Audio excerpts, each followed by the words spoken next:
Hmm. Hmm. Halo. Halo. Oke, Edi. Mantap sekali. Jadi dulu. Ya. Bismillah. Gimana? Sehat, Bang? Alhamdulillah. Jadi gini, Bang, ayolah. Saya kan cukup lama memang kepo dengan Instagram Bang Freddy. Ya.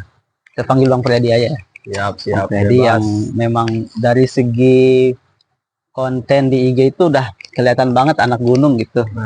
Keren sekali tuh. Dan nah, banyak teman-teman yang bertanya karena memang teman-teman ini ngelihat saya pernah sama Bang Freddy di beberapa kegiatan gitu, termasuk saat kita baru pertama kenal itu ketika kemah di Gunung Pukus, karena Bang Freddy sebagai tuan rumah lah, Sebagai tuan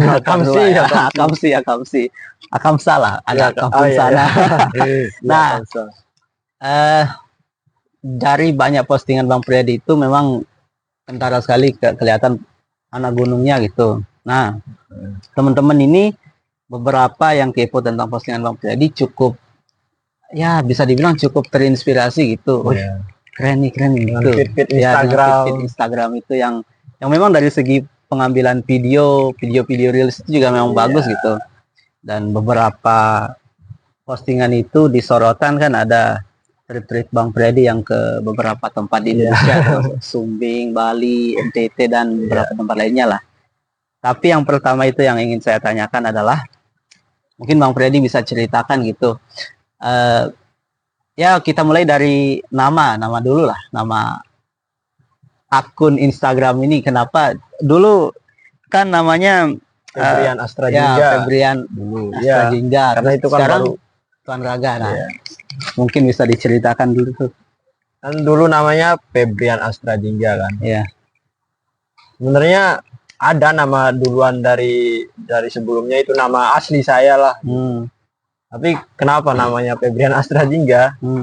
Karena saya kebanyakan kayak kan namanya lagi suka orang suka naik gunung, terus ya sukalah, siapa sih yang nggak tahu Pirsa Besari kan.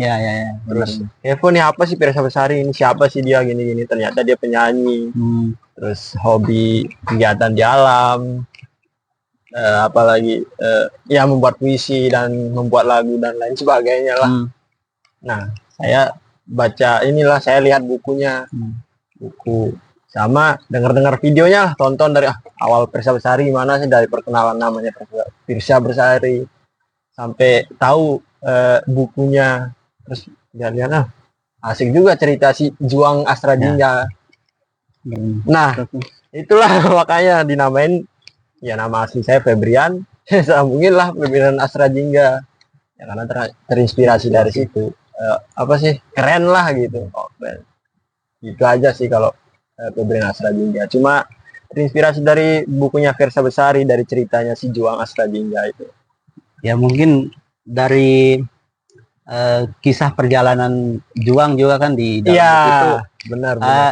Cukup satu frekuensi dengan apa yang Bang Freddy jalani. Maksudnya dunia outdoor lah, dunia petualangan yang keliling Indonesia, bertualang dengan ya segala macam. Terus kenapa bisa diganti nih Bang? Alasan tiba-tiba Tuan Raga gitu. Apa ya, karena ngerasa beda lagi lah, ngerasa bukan cuma tentang gunung-gunung doang lah, nggak usah gunung doang gitu. Kayaknya harus beda nih gitu, kayaknya mencakup keseluruhan lah, kayak budaya, kayak ya wisata di Indonesia itu, kayak wisata sejarah apa segala macam kayak gitu lah. Makanya timbul rasa pengen menjelajah gitu kan. Apa sih menjelajah? Bukan menjelajah sih, kayak ya main-main doang lah, gimana sih dunia luar. Ya kita kan taunya cuma Lombok doang, gimana sih dunia luar. Nah, setelah perjalanan pertama ke Bali dulu lah, yang deket ke Bali.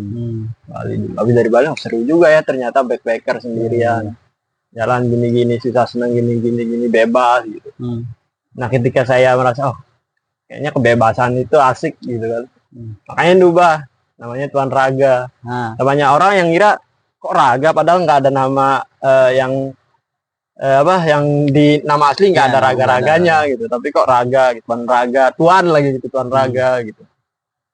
Ya karena saya ngerasa kebebasan itu adalah yaitu saya adalah tuan bagi raga saya sendiri. Saya bebas mau ngapain lah, ini raga saya. ya. Saya mau ini, mau itu, bebas gitu. Jadi ya karena saya suka kebebasan, free man lah. Tapi Raga. sejauh ini memang kan apa yang ya hobi lah, berawal dari hobi ya gunung ini Bang.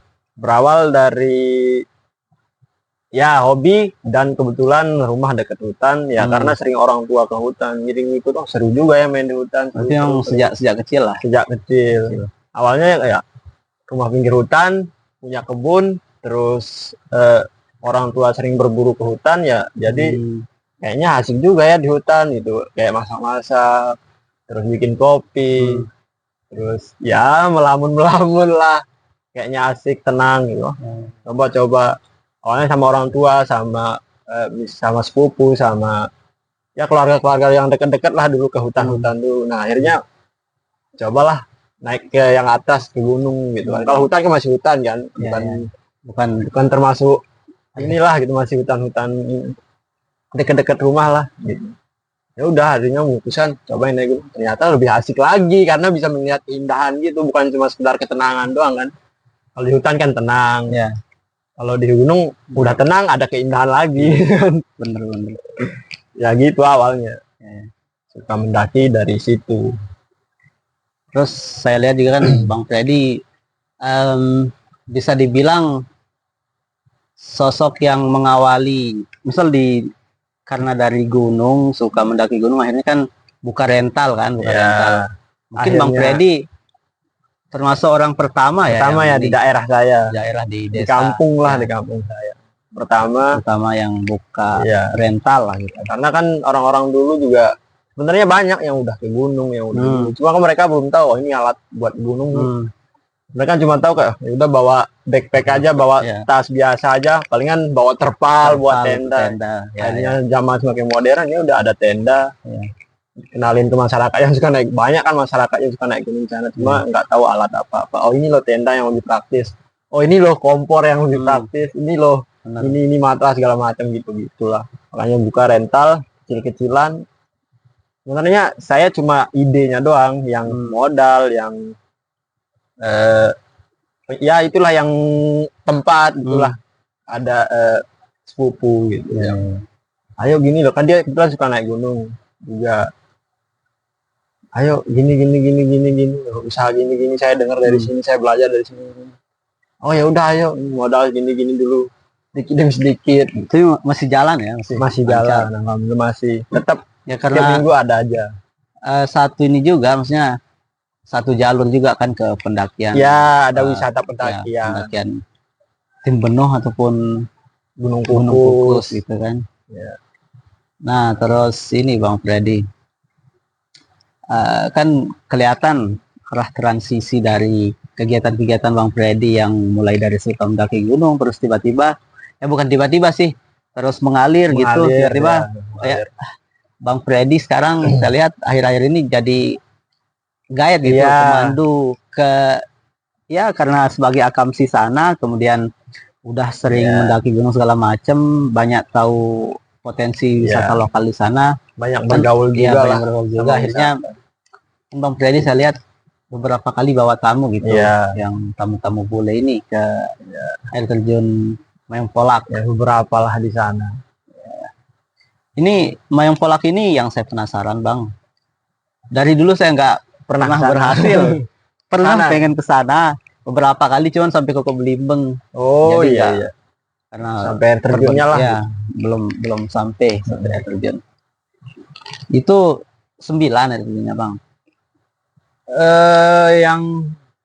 Yang saya pernah ya. Misalnya walaupun daerah saya agak jarang gitu masuk. Yang saya tahu cuma 7. Cuma yang masih sampai sekarang yang masih oke lah untuk dieksplor gitu. Karena kan yang 7 itu juga dulu kita pakai guide temen sana. Maksudnya teman-teman yang suka kayak berburu ke hutan gitu. Ya. Dulu. Tapi yang sekarang masih oke buat dikunjungi, cuma 4 itu aja. Tapi itu tripnya harian untuk tamu, untuk bule lah gitu. Iya, hari-hari. One day trip lah. Iya, one day trip. Tapi bisa dibilang juga Bang Freddy termasuk guide wisata pertama ya di desa. Iya. Ada sih, cuma bukan guide sih, mereka cuma bawa teman-teman mereka doang, bukan mengambil keuntungan dari situ. Gitu. Mereka cuma ada temen mau ke gunung, mereka bawa, tapi mereka nggak dibayar, mereka cuma nemenin karena itu teman mereka yang dari luar daerah. Ini berarti ya hitungannya Bang Freddy lah ya yang pertama. Ya, untuk kayak memang murni sebagai kerjaan dan tingkat tamunya itu bukan domestik gitu, tapi udah mancanegara gitu. Kalau untuk tur Bang Freddy yang ke Bima ya, Sumbawa, terus NTT, Bali, sampai Jogja, sampai Jawa Tengah lah ya. Ini itu backpackeran sendiri, modal nekat atau gimana itu Bang? Iya, cerita. Ya asik sih. Dan itu motivasinya, alasan utama melakukan perjalanan sejauh itu. Pengalaman paling wow, keren sih. Emang sengaja sendiri. Karena kan karena keseringan janji-janji sama temen. Contoh lah janji naik gunung dulu, seringan janji-janji nggak jadi, makanya saya nggak pernah ngomong kalau saya mau pergi keluar. Udah udah nyebut bukit-bukit yang dekat-dekat sekitar sini aja, mau kemana bukit sini. Udah ntar lihat aja story di kapal di mana gitu. Nah itu emang nekat sih, uang cuma segini gitu. Tapi ya senekat-nekatnya perlu persiapan juga. Kita harus searching dulu apa sih kita mau kemana, di sini daerahnya gimana sih, di sini orang-orangnya gimana, ya kayak gitu. Modal nekat lah kalau itu. Terus awalnya ke Bali sih karena deket kan dari berarti pertama ke Bali sendirian. Enggak sendirian, bertiga itu sama temen. Ya, itu berapa sih modal ke Bali gini sampai gunung. Itu niatnya cuma Gunung Agung doang. Gunung doang, masih belum ini. Nggak mau ke pantai, nggak mau ke ini. Akhirnya setelah dari Gunung Agung, turun Gunung Agung, diajakin main-main ke pantai, hampir 1 minggu di sana. Kebetulan juga dijamu sama orang yang suka backpacker, temen yang suka backpacker. Akhirnya ngobrol-ngobrol, mereka cerita pengalaman mereka. Wah, asik juga ya, pengen nyobain. Akhirnya pulang dari Bali udah biasalah di rumah, kegiatan biasa, ada kerjaan kerjain gini, nggak ada yang nganggur gini. Akhirnya dari situ sambil ngumpulin duit lah buat jalan gitu. Makanya kayak ke Bali lagi, Bali sendirian. Ya, yang awalnya bertiga, terus yang kedua kali sendirian. Nah itu sendirian sebenarnya saya ngerasa nggak sadar, saya tiba-tiba di Bali. Saya aja nggak sadar tiba-tiba di Bali. Ya Bang, ayo kesini lagi. Saya iyain aja. Terus malam kan dia nelpon, paginya nelpon lagi dia. Saya kan belum bangun pagi kan, saya masih tidur. Dia nelpon lagi, saya bilang nggak ada uang Bang, nggak ada ini gitu.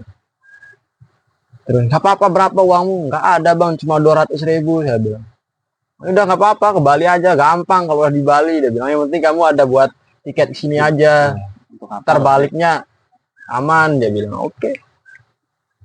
Akhirnya sore saya packing. Itu bener-bener masih dalam keadaan itu memang bener-bener lagi pusing Bang, lagi ya lagi inilah banyak beban lah. Ya akhirnya packing set 200.000 dari rumah. Saya nebeng di teman yang kuliah di Mataram, saya nebeng sampai kosnya. Nah, saya semalam di sana. Habis itu paginya saya dianterin ke Lembar, udah berangkat. Enggak pagi, sore. Ya sore saya nyebrang ke Bali, malamnya langsung disambut kan sama teman-teman itu. Terus tiba-tiba udah mau nyampe rumah mereka, lah kok saya tiba-tiba di Bali. Tiket kapal paling berapa? Ya enggak terlalu mahal, 60 kayaknya ya, itu 60, ya 70. Dulu itu 60. Udah sampai sana tiba-tiba di Bali gitu. akhirnya pulang di sana lagi. Di sana itu seminggu bang, 200.000 hidup seminggu. Aku dibawa main ke mana kemari, asik juga ya hidup di tempat orang gitu. Oh seru juga bisa. Di sana ada satu kampung itu semua anak mudanya aku tahu. Oh, iya. Di wilayah-wilayah Karangasem. Di Karangasem. Tapi itu wilayah Muslim di sana. Itu Muslim semua. Sampai semuanya tahu saya. Karena saya sering di sana, karena saya lama di sana. Saya pulanglah dari sana, uang tinggal 5.000 pas. 5.000 pas. Itu 1 minggu kan habis itu. Habis dari Bali, pulang dari Bali itu udah 1 minggu pulang. Dianterin kapal gratis emang. Dari temen ini yang ada sepupunya yang kerja di kapal, saya dilolosin. Nah, dilema di sana. Saya pengen minum, tapi saya juga pengen ngerokok. Biasa kan pedagang-pedagang enak di kapal. Bu, berapa Bu air minum? 5.000. Rokok bisa beli bijian nggak Bu? Oh nggak bisa, dia bilang. Oh, boleh lah Bu, dua ini aja, 2 batang gitu kan. Uang cuma 5.000 bang. Nggak bisa deh, harus 1 bungkus. Dan udahlah Bu, saya beli air aja. Airnya 5.000 kan bang, 1 botol kecil. Udah itu aja modal saya balik ke Lombok. Serokok saya kayak nyari tempat sampah, rokok. Terus kalau nggak bang, kan ada nih orang rokok kan di kapal. Saya duduklah di sana sambil ya pura-pura lihat-lihat gini lah, lihat-lihat laut lah. Pas sudah mau habis rokok, biasa kan panjang kan, rokoknya panjang, masih panjang. Dibuang sama mereka. Terus saya kejar tapi angin, ke bawah ke laut. Udah gagal, itu nggak bisa ngerokok. Aduh. Udah pulang lah itu. Akhirnya seperti biasa di rumah lagi. Habis itu ya kayaknya searching NTT bagus gitu. NTT itu modal 700.000 bang. Sendiri kan bang? Sendirian. Kemana aja kalau NTT?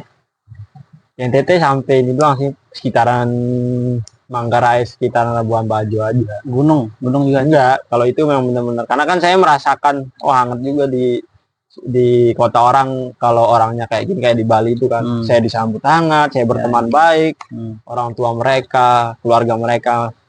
Kayaknya kayak NTT saya sendiri banyak yang orang kayak NTT yang cerita-cerita di YouTube lah, di gitu-gitu. Di IG saya lihat orang NTT bagus juga. Cobalah ke NTT dengan modal 700.000 jalan sendirian bang. Itu ngerasa kayak merantau bang, beneran. Kayak naik bus kan. Oh lewat Sumbawa berarti ya. Naik bus udah kayak lagi mau merantau. Sedih banget rasanya di bus, karena awal yang memang saya ngerasa NTT jauh gitu kan. Emang bener jauh kan dari sini. Jauh. Lebih jauh dari Bali gitu, iya. Sampai NTT main uang habis.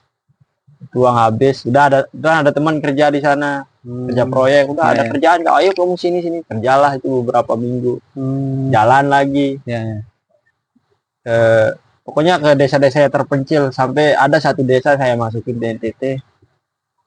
Nama desanya lupa aku. Pokoknya jalannya jelek, sinyal nggak ada, lampu belum masuk, listrik belum masuk cuma 1. Iya, itu dekat pantai, tapi itu memang benar-benar pelosok, listrik nggak ada. Orang-orang pakai listrik itu kayak tenaga surya bang di sana. Itu benar-benar kita nelpon nggak bisa, apalagi ngidupin data bang, nggak bisa. Itu 1 minggu saya di sana. Sama kerjaan juga di sana, proyek itu. Udah gitu ya, kayaknya saya nggak tahan, pengen main-main sosial media bang. Udah balik lagi. Itu hampir 3 bulan itu mondar mandir keliling, sampai saya kerja buat pintu yang di pasar, pintu-pintu toko-toko ya pakai kayu di pasar bang. Sampai kerja kayak gitu, padahal saya nggak bisa. Jadi sama ada teman satu jadi nih pintu. Habis itu karena kondisi lah, jalan uang habis, ketemu sama orang Bima. Tapi dia tinggal di NTT di sana, di Manggarai Barat. Nah ditampung lah kita di sana kita makan, tapi lama-lama nggak enak. sampai minta kerjaan apa gitu. Terus ada kerjaan kita disuruh nebangin pohon 1 hektar. Itu memang benar-benar di atas gunung untuk nanam, ya, untuk mereka untuk ladang penanaman. mereka. Oh, ya, ladang. Karena kan di sana tanah masih banyak murah lah, terus masih banyak yang belum kebuka gitulah, masih hutan-hutan itu buka itu. Ini 1 hektar saya pakai parang. Itu manual berarti. Iya, 1 minggu saya di hutan. Habis itu kerjaan belum selesai kan, maunya yang punya sampai bersih gitu. Berarti ngangkut Iya, sisanya juga harus bersih, tinggal mereka tanam. Tapi kita nggak selesaiin, capek bang. Udah turun, bos gini, ya dikasih lah uang. Kan itu sebenarnya kita berdua itu 3 juta kan. Tapi belum selesai. Oke, kita minjem dulu kasbon lah, bahasanya kasbon dulu. Saya ngambil 500, teman saya ngambil 300. Udah, tapi ada tetangga bos itu yang lapor kalau kerjaan itu belum selesai. Udahlah, nggak dikasih kita gaji, dimarahin, udah kabur lagi. Berarti nggak digaji sama sekali. Itu cuma ngambil yang itu aja. Saya 500, teman ya jalan lagi. Banyak banget pokoknya itu, dikali-kali di sana. Sampai saya pulang memang udah benar-benar nggak ada uang. Saya jual HP. Saya jual HP di sana, posting online. Nah, yang beli ada LC Karaoke. Dia LC Karaoke, dia orang Jawa. HP yang harganya 2 jutaan saya jual sekitar 1.400.000-an lah, itulah sekitar segitu. Saya jual, terus di tempatnya orang Bima ini kan saya stay di sana dulu kan, karena nggak ada kerjaan.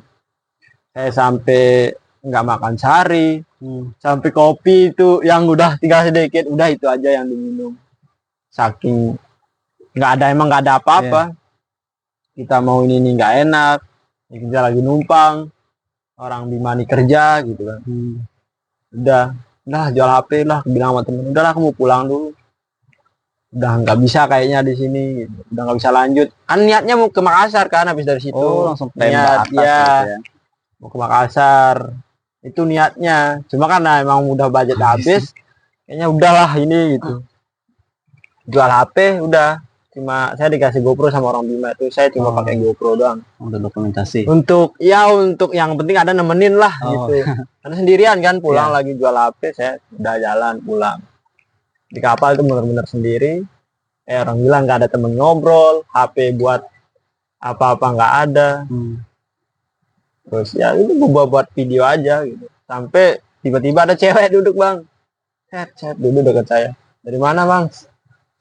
Oh saya dari Lombok. Mau kemana? Mau pulang. Oh habis traveling ya? Nggak, habis main-main doang. Udah itu doang dia ngobrol, tiba-tiba dikasih es krim sama dia. Ini bang, gini. Wah, akhirnya ngobrol. Terus ngobrol. Adalah teman ngobrol bang. Akhirnya si cewek ini, ternyata si cewek ini dia suka juga kayak traveling. Dia suka, cuma dia nggak sebebas kayak saya lah gitu, kayak orang-orang yang bebas lah gitu. Dia cewek tapi dia nggak bebas, maksudnya ini dia mau kesini aja nggak dibolehin gini. Dia suka, katanya dia pengen gini, makanya dia tertarik sampai nyapa saya gini. Akhirnya ada teman itu sampai ke Bima. Nah habis dari Bima sendirian lagi.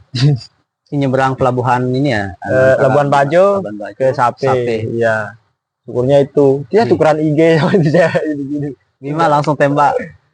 Bima gas ke Foto Tano. Iya, Foto Tano. Bis. Enggak singgah ke Tambora lagi. Enggak. Karena kan udah pernah harus naik lagi. Udah dari sana. Pulang tuh nyampe rumah nggak tahu mau hubungin siapa, Bang. HP nggak ada kan buat jemput gitu kan. Buat jemput ya, pelabuhan. Udahlah jalan kaki lagi. Jalan kaki. Tiba-tiba ada paman saya kebetulan, dia mau pergi apa itu, lupa, pokoknya dia mau pergi. Ya kamu kok di sini gitu. Ya aku pulang tapi aku nggak punya HP buat hubungin siapa gitu. mana HP-mu, aku jual buat ongkos pulang.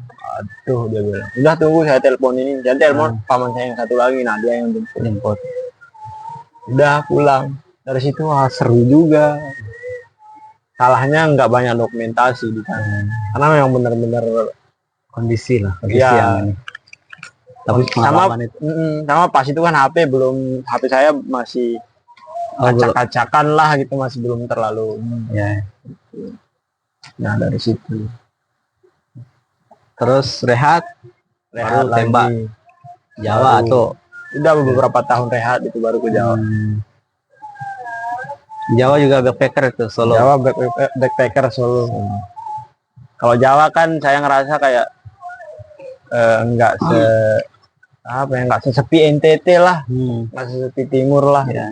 Kalau Timur kan masih beberapa daerah itu ada yang sepi. Kalau Jawa kan kebanyakan rame. Gitu. Ada yang sepi tapi kebanyakan rame. Ya. Jadi, saya juga biasa sendiri. Saya nggak ngobrol sama siapa-siapa. Saya cuma kayaknya harus hilang nih dulu. Saya nggak ada ngabarin siapa-siapa bang, tiba-tiba hilang. Saya nggak udah biasa kan, nggak usah ngasih tahu siapa-siapa, tiba-tiba ya story aja gitu. Iya kayak gitu. Kalau Jawa berapa bulan bang? Nggak sampai sebulan. Nggak nyampe sebulan. Cuma 2 mingguan. Itu 2 mingguan sama bolak-balik. Tapi udah ada yang mau dihubungi di sana gitu? Kalau untuk dihubungin ada beberapa temen yang pernah bareng mendaki dulu di Rinjani, yang pernah saya bantu lah di Rinjani. Teman mendaki dulu 2019. Itu ya saya hubungin dulu. Tapi saya nggak langsung ke sana. Itu memang benar-benar. Nah ini teman yang dari Bali nih. Saya cuma nanya-nanya di dia enaknya naik apa, enaknya gimana gitu. Enaknya kemana dulu gitu. Biar lebih, karena kan namanya kita backpacker bang, low budget kan. Seadanya lah gitu. Orang saya beras aja bawa dari rumah, nggak saya makan-makan di jalan jarang. Udah buat sini sampai. Itu sekitar berapa hari saya riset? 1 minggu saya riset dulu. Mau kemana kan. Yang pertama yaitu Triple S, Sindoro, Sumbing, Selamat, sama Merbabu. Jalan lah. Itu saya dianterin ke Lembar sama temen. Udah set tiket naik kapal udah. Gitu. Nah sampai Surabaya ada temen dari IG. Kan dia lihat postingan saya di IG kan, yang postingan yang jalur selatan. Dia itu orang itu, bang ayo saya bayar kamu berapa bawa saya ke jalur selatan. Nggak bisa mas, saya bilang. Saya aja walaupun orang Lombok, tapi kalau bukan orang kampung saya nggak bisa. Saya nggak berani karena nggak ada asuransi. Dan jalurnya emang ngeri, gitu, ekstrim. Harus pakai alat panjat tebing. Apa bang, saya bayar kamu berapa? Nggak berani saya bang. Nah itulah orang itu yang sering komen-komen di postingan saya, yang sering balas-balas cerita saya. Tiba-tiba dia lihat di kapal, mau kemana mas? Mau ke ini, tapi lewat Surabaya. Kebetulan saya di Surabaya. Nah itulah yang jemput saya, dia kerja. Saya lagi saya kan mau pakai kereta ke Jogja, cuma udah ketinggalan kereta. Udah stay di sana makan dulu. Saya di mana jadi mana dia hubungin siapa gitu, teman saya hubungin lagi kerja yang udah saya kenal lagi kerja. Akhirnya dialah yang DM, udah di Surabaya bang gitu. Lagi di mana, mau kemana? Ini lagi di stasiun Gubeng, mau ke Jogja, tapi ketinggalan kereta. Tapi udah booking tiket bang? Iya. Memang kalau Gubeng kan pagi jadwalnya. Terus sudah tiba di Surabaya udah siang. Jauh. Iya. Ada sih tiket jam 11. Cuman yang mahal kayaknya. Enggak, yang murah. Cuma standar itu. Cuman saya kira kapalnya bakalan tepat waktu. Kereta. Kapalnya nyandar. Bakal tepat, akhirnya lama. Kapalnya berarti yang ini. Iya. Delay. lambat. Makanya di sana telat. Makan dulu lah, makan sana. Set. Udah jalan. Nunggu ini apa? Nunggulah siapa yang mau dihubungin. Akhirnya dia DM. Udah dia datang. Dianterin ke Bungurasi. Nah dari Bungurasi saya naik bus. Akhirnya naik bus ke base camp Sindoro. Sindoro ini Jawa mana ya? Jawa Tengah. Jawa Tengah. Berarti dari wilayah mana Sindoro? Sindoro dari jalur apa namanya itu? Keledung. Di Temanggung, Wonosobo ya. Wonosobo lah itu dekat-dekat. Solo di sana juga. Kan peraturan di sana nggak boleh solo. Cuma saya ada orang Jakarta ketemu, ngobrol-ngobrol sama siapa mas sendirian. Oh di sini nggak bisa sendirian. Udah saya ikut gabung bang. Oke gabung. Udah gabung sama mereka. Tapi saya gabung buat tiket aja bang gitu. Mungkin ntar di jalan mungkin saya ninggalin abang gitu. Karena saya lagi ngejar waktu buat kayak Sumbing juga. Oh iya nggak apa-apa. Akhirnya bareng registrasi. Naik Sindoro aman. Turun lagi kan. Nah Sindoro, dari TikTok enggak. Malam. Ya habis dari Sindoro langsung turun. Saya nyampe pintu gerbang. Ojek lagi. Saya nanya ojeknya, Pak ke Gunung Sumbing deket kan, base camp Gunung Sumbing dari sini? Oh deket, tapi yang Pia Garung udah bilang. Berapa menit? Sekitar 15 menitan lah. Gimana kita nyari ojek? Saya bilang kan. Oh boleh kok, saya langsung yang ojek ke sana. Tapi berapa? 50. Oh ya nggak usah kok. Saya juga lagi ngejar waktu kan. Saya turun jam 12. Ya. Nyampe gerbang ini di pintu hutannya lah. Turun. Udah ini yang ojek set. Cuma naruh sampah.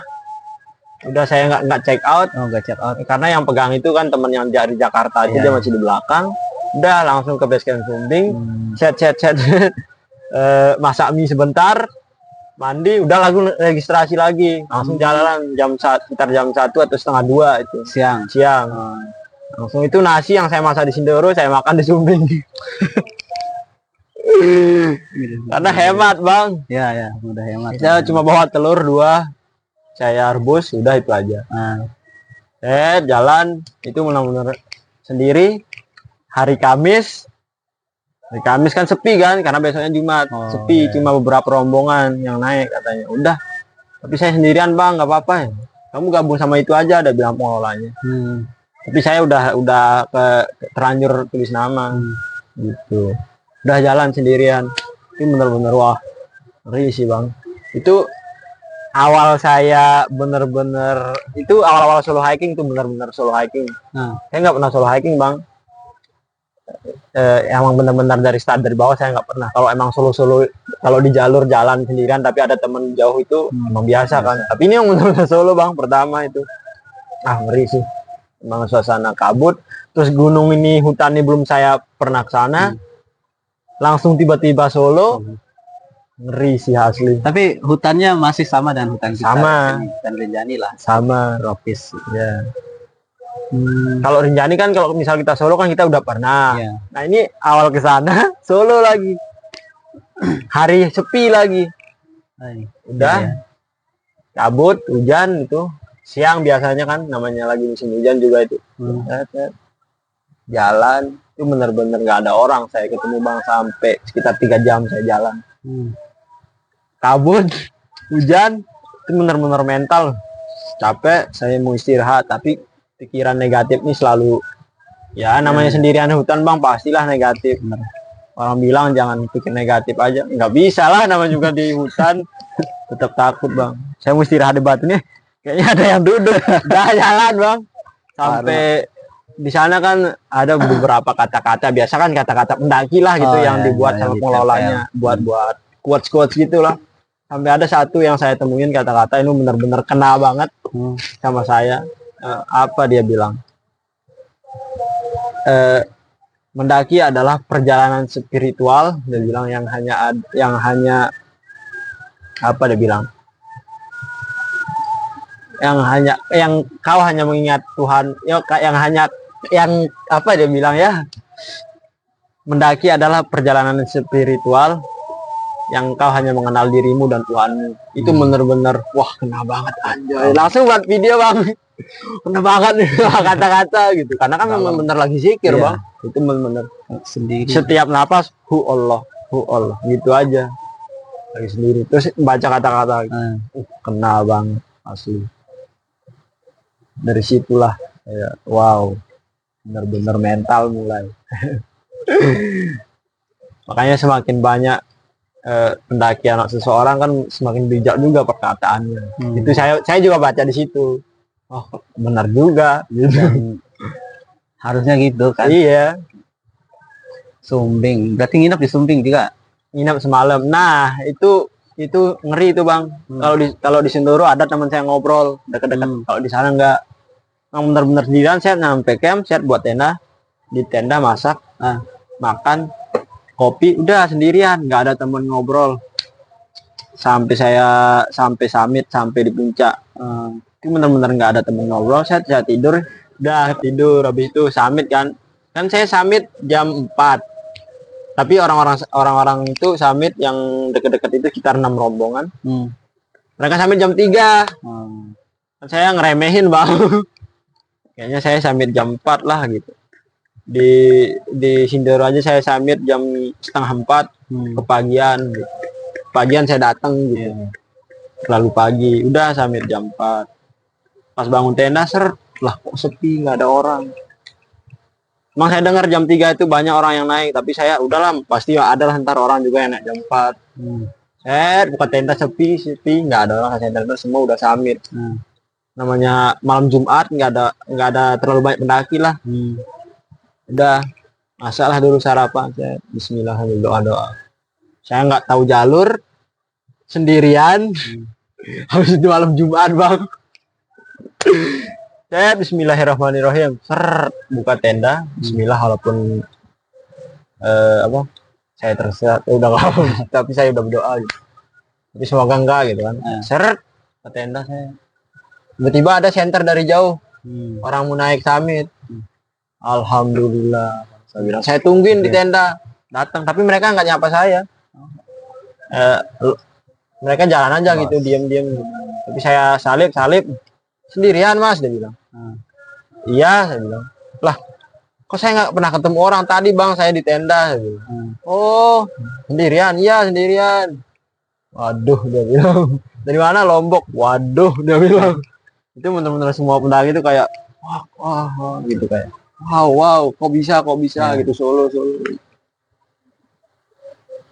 Ya jalan, alhamdulillahnya ada orang. Itu udah kayak takut bang namanya nyawa. Malam juga kan, terus kita jalan sendirian, hutan itu masih ada hutan. Udah turun dari sana lah. Berapa jam berarti bang total ini? Untuk summitnya misal Sumbing, Sindoro normal sih 3 jam untuk summit dari area camp 3 jam 4 jam. Kalau dari gerbang ke area camp sekitar 5 jam. Tapi karena saya sendiri saya lebih cepat. Di Sindoro saya cuma 2 jam atau 1,5 jam. Yang orang biasanya 4 jam. Terus di Sumbing saya cuma 3 jaman kayaknya. Tapi lebih ngeri di Sumbing sih, hawanya beda sama Sindoro. Hutan-hutannya ngeri sih. Sumbing turun dari sana lah langsung ke Jogja. Terus sakit di Jogja itu 3 hari. Banyak teman-teman di IG. Nah itu dia fungsi IG saya itu banyak yang nawarin ayo ke sini. Jadinya ada yang ya lumayan bantu lah bang. Sini sampai banyak sampai yang cewek yang cowok. Ayo mampir bang. Bisa saya lagi sakit di sini kalau mau pada nyamperin ayo ke sini. Saya di sini di kos teman saya ini. Itu. Dari sana saya balik ke Malang. Nah di sana saya silaturahmi sama teman-teman dulu itu yang 2019 itu di Pasuruan sama di Malang. Udah di sana. Berarti nggak ke Selamat nggak jadi? Nggak jadi karena tutup. Selamat itu kan gunung berapi yang mengandung timah. Makanya di sana kalau musim hujan itu tutup biasanya karena sering kejadian kayak disambar petir. Karena mengandung timah. Beda kalau Rinjani kan. Rinjani kan kalau udah di bawah sana petir nggak gampang, nggak bisa masuk gitu kan. Kalau timah kan iya sering kejadian di sana. Banyak yang disambar petir. Katanya sih. Tapi pas saya tanya tutup. Terus saya mau merbabu. Pas di Sindoro saya tanya orang buka masih. Tapi di sana memang benar-benar ketat katanya dan emang benar-benar nggak boleh solo. Beda kalau Sindoro Sumbing masih bisa di inilah, masih bisa nyari teman karena masih sistem offline. Kalau di Merbabu udah online. Udah nggak jadi, baliklah Jawa Timur. Nah niatnya mau ke Argopuro. Argopuro ini di wilayah Jawa Timur di apa ya Argopuro? Deket, ya Malang lah, deket-deket sana lah. Kurang tahu aku daerah itu dari sana. Tapi ada temen rekomendasiin jangan sendirian. Soalnya itu trek terpanjang, kamu habis di logistik katanya.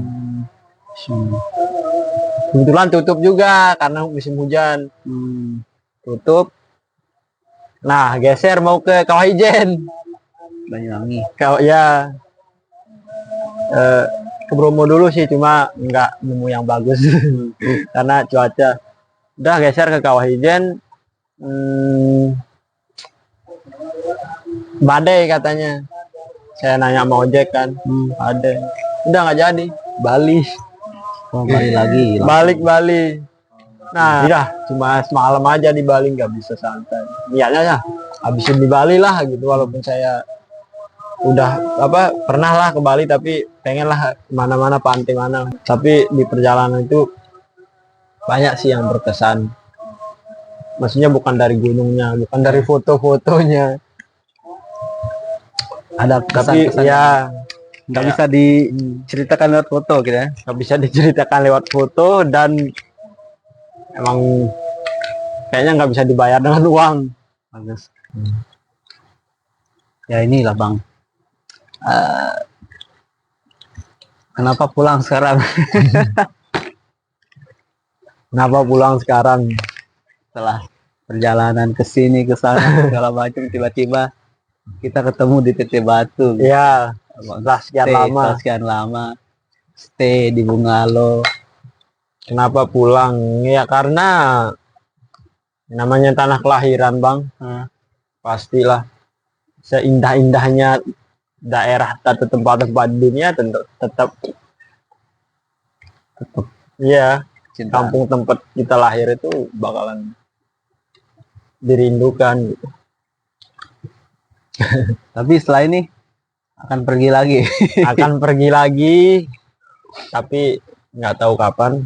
Intinya bakalan pergi, entah nggak tahu, belum tahu daerah, tapi rencana sih mau ke daerah-daerah kayak Sulawesi, Sulawesi, Maluku lah. Kalau untuk timur sana. Kalau untuk luar negeri, sempat mau nekat Bang, sempat mau nekat ke India sih. Kenapa India? Kenapa bukan Bandung? India sih. Nggak tahu ya kenapa, aku juga nggak tahu kenapa. Tapi pengen aja ke India gitu. Tapi buat backpackeran. India. Tapi sudah riset Bang untuk kira-kira perjalanan ke India dari budget. Sudah beberapa riset. Ya, cuma belum tahu waktunya kapan. Tapi untuk perjalanan ke India cukup realistis lah ya. Iya. Saya juga ada pernah lihat orang Indo juga. Saya terinspirasi dari sana sih. Kayaknya India, ya seru juga. Maksudnya bukan masalah India, bukan tentang street foodnya aja kan. India juga negara yang indah kan, banyak. Kayak pegunungannya. Berbatasan dengan Himalaya kan. Beberapa area masuk pegunungan Himalaya. Juga. Nepal juga kan, dekat-dekat sana. Itu sih. India. Ya mungkin lewat sini mungkin nanti ketemu dengan tamu-tamu yang tiba-tiba nginep di Bungalo ini. Mungkin dari India mungkin bisa saya nanya-nanya atau enggak. Iya. Ada akses lah ya. Semoga lah. Misal dia nawarin, oh nggak kamu ke India gini-gini, saya biayain gini-gini kan. Ya semoga lah, karena itu mungkin salah satu keuntungan dari pariwisata ya, maksudnya Yalah, relasi kita lebih luas, terbuka lebar ya. gitu, bahkan tingkat dunia lah, negara. Karena memang beberapa orang juga yang contoh lah pelaku wisata di Batu banyak yang menikah dengan bule, kemudian mereka tinggal di sana juga. Tapi tetap ketika anak-anak mereka sudah besar ya, mereka juga pasti bakal balik ke sini gitu. Ya pastilah. Nah, iya itu kecintaan terhadap kampung halaman memang sangat langkan. Biasa indah-indahnya ini. Mungkin ini Bang terakhir ya, pesan kesan Cide selama ini menyusuri sebagian wilayah Indonesia gitu. Banyak lah. Backpackeran kan bukan cuma tentang keindahan alam, bukan cuma tentang jalan-jalan lah. Tapi kan kita harus siap dengan siap mental lah, dengan ketika sulitnya tumpangan, terus nggak ada tempat tidur, harus siap tidur mengemper, nggak ada tumpangan harus siap jalan kaki. Terus ketika kehabisan uang harus siap bekerja ataupun berusaha apa-apa buat dapetin uang. Yang penting jangan macam-macam lah gitu, yang halal-halal, yang apa-apa aja lah, yang bisa-bisa aja. Jangan nyolong itu aja sih. Terus apalagi ya, hangatnya sambutan ketika ketemu orang-orang baru. Terus apalagi ya kita lebih bisa mensyukuri kehidupan segala kondisi sendiri, ya. Benar. Karena di luar sana kan masih banyak orang yang kita ngerasa hidup gua gini amat sih, kok gini sampai nyalahin Tuhan gini lah. Padahal ketika kamu melihat dunia luar tuh ternyata masih banyak Bang yang lebih susah dari kita, kita masih bisa makan, kita nggak dapat belanja. Bentar Bang, aman kan. Loh Dek, wah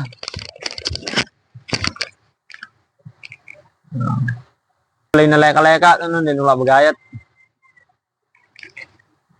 jangan telu dengan Yunani kan Perancis sini.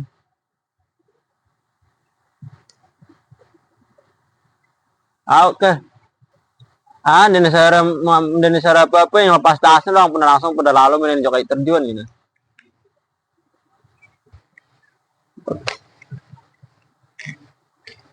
Oh, tono di mana?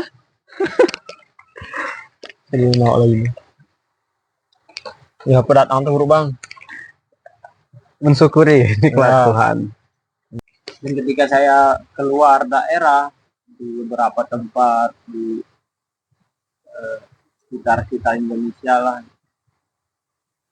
yang melihat itu ternyata kayak yang di NTT mereka belum ada listrik, mereka belum ada sinyal, buat nelpon tuh nggak ada, apalagi main internet, apalagi main sosial media. Nah mereka masih tetap bisa hidup ya karena mereka tetap bersyukur. Dan itu sih yang pelajaran paling bagus. Kalau jalan kayak gitu ya kita lebih bisa bersyukur dengan ya hal-hal kecil lah. Contohnya ketika kita dikasih tumpangan secara cuma-cuma, ya kita ngerasa kayak asli. Iya. Bener. Ada syukur banget. Ya walaupun sekedar cuma taruhlah 100 meter lah Bang. Tapi bener-bener terima kasih lumayan juga kan buat ngurangin. Sih. Berarti yang paling kerasa itu Bang setelah keliling beberapa wilayah Indonesia, berkunjung, bertemu dengan banyak orang di berbagai wilayah Indonesia, yang paling kerasa itu perubahan cara pandang, cara memandang dunia lah, cara memandang kehidupan lah. Gimana sih? Karena banyak pelajaran hidup Bang yang bisa diambil dari sana itu, dari pengalaman orang yang kita ketemu, kita cerita-cerita sharing pengalaman, akhirnya kita gitu ya, dan kita ngelihat orang-orang sekitar, orang-orang kota lah, kita masuk pedesaan, kita ngelihat orang pedesaan lah, gimana kehidupannya mereka, gimana susahnya mereka. Di kota pun begitu. Di kota juga sih ada yang susah, ada yang senang juga, sama lah semuanya. Makanya bersyukur itu aja sih yang paling kerasa lah, lebih bisa mensyukuri lah hal-hal kecil. Lah kita dapat ditawarin kopi aja di jalan bang, alhamdulillah bang. Cuma sekedar kopi kita ditawarin, oh kamu kerjain ini tapi kamu dapat segini nggak apa-apa, yang penting ada buat beli rokok lah, beli apalah, makanan lah, jalan lagi gitu kan, ada tenaga jalan lagi, ada tumpangan numpang, gitu aja sih bang. Ya, mendewasakan ya, terus membangun mental kita, siap dengan segala kondisi, membuka pikiran, dan ya kita harus benar-benar bisa survive. Kalau di rumah kan nggak bisa, oh udah dimakan tinggal makan doang bang. Bagaimana enggak kalau nggak berusaha ya mungkin kamu nggak bisa makan gitu. Lebih bisa survive lah. Survive juga kan survive buat kehidupan ke depannya ya. Oke. Beberapa kata terakhir bang, apa ya? Tidak ada keabadian selain keabadian itu sendiri. Biarkan pendengar menginterpretasikannya sendiri ya. Oke, terima kasih. Iya, nggak ada yang abadi selain keabadian itu sendiri kan. Semuanya juga bakalan hilang. Ya, benar. Ya, semoga lah kita tunggu cerita perjalanan selanjutnya. Ya, semoga kita bisa keliling Indonesia. Saya juga berharap begitu memang. Ya, karena banyak orang. Ketemu banyak orang, kemudian melihat berbagai tempat yang ternyata ya kita bandingkan antara contoh yang kita dapat di media dengan realita tempat yang ada. Ternyata kadang-kadang kan banyak yang tidak sama gitu, maksudnya antara berita yang disampaikan di media dengan apa yang kita lihat pada realita di lapangan, ternyata banyak hal yang berbeda gitu ya. Seperti hal-hal itu kan salah satu poin yang kalau saya tidak salah disampaikan dalam cerita perjalanan seorang Juang AstraZeneca. Ya. Agar kita lebih bijak menyikapi segala hal gitu, melihat lebih dalam, kemudian baru menyimpulkan dan ya mengambil pelajaran sehingga kehidupan kedepannya bisa lebih baik lagi, lebih berkah, dan ya sampai akhirnya kita abadi nanti di Oke bang, thank you, terima kasih atas cerita-ceritanya, sangat menginspirasi. Semoga kita bisa keliling dunia. Ya, kita masih sama-sama belajar lah. Ya, amin. Tapi ngomong-ngomong nikmat ya Tete Batu.